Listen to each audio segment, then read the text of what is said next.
কংগ্ৰেছক ভাল পাই ইয়াতে ভোট বিচাৰিবলৈ অহা নাই। মই কংগ্ৰেছ পাৰ্টীৰ মানুহ নহয়। আপোনালোকে জানেনে নাই? মই জীৱনত 36 বাৰ জেল গৈছো। 16 বাৰ মোক বিজেপিয়ে জেল দিছে আৰু 20 বাৰ মোক কংগ্ৰেছে জেল দিছে। আপোনালোকে জানেনে নাই? জানেনে নাই? মই কংগ্ৰেছক ভাল পাই ইয়ালৈ অহা নাই। কিন্তু দেশত এনেকুৱা ডাঙৰ বিপদ হৈছে যে আমি সকলোবিলাক বানপানী হলে যেনেকৈ সকলোবিলাক মানুহ লগ হৈ যায় নে নাই? বানপানী হলে যেনেকৈ হাতী, বাঘ, ভালুক, হাঁহ, নেউল চব একেখনতে উঠেনে নাই? উঠেনে নাই? উঠেনে নাই? উঠে কেনে উঠে?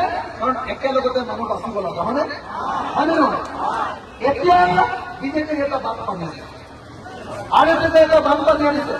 বানপানী আনিছে ঘৃণাৰ বানপানী, হয়নে নহয়? বিজেপিয়ে সংখ্যালঘুৰ বিৰুদ্ধে ঘৃণাৰ বানপানী আনিছেনে নাই? মুছলমানৰ বিৰুদ্ধে ঘৃণাৰ বানপানী আনিছেনে নাই? দেশৰ সংবিধান বদলাই দিয়াৰ বানপানী আনিছেনে নাই? দেশৰ গণতন্ত্ৰ ধ্বংস কৰাৰ বানপানী আনিছেনে নাই? গতিকে যদি দেশৰ সংবিধান বচাব লাগে, দেশৰ গণতন্ত্ৰ বচাব লাগে, দেশৰ ধৰ্মনিৰপেক্ষতা বচাব লাগে, তেতিয়াহ'লে আমি সকলো মানুহ একলগ হৈ বিজেপিক বিদায় দিবলৈ সিদ্ধান্ত ল'ব লাগে। আৰু সেইকাৰণে মই আপোনালোকক জনাব খুজিছো, যদিও লখিমপুৰ গোটেই কংগ্ৰেছৰ পাৰ্টীয়ে একেটা সময়তে আমাৰ ৰাইজৰ দলৰ পাৰ্টীও লখিমপুৰ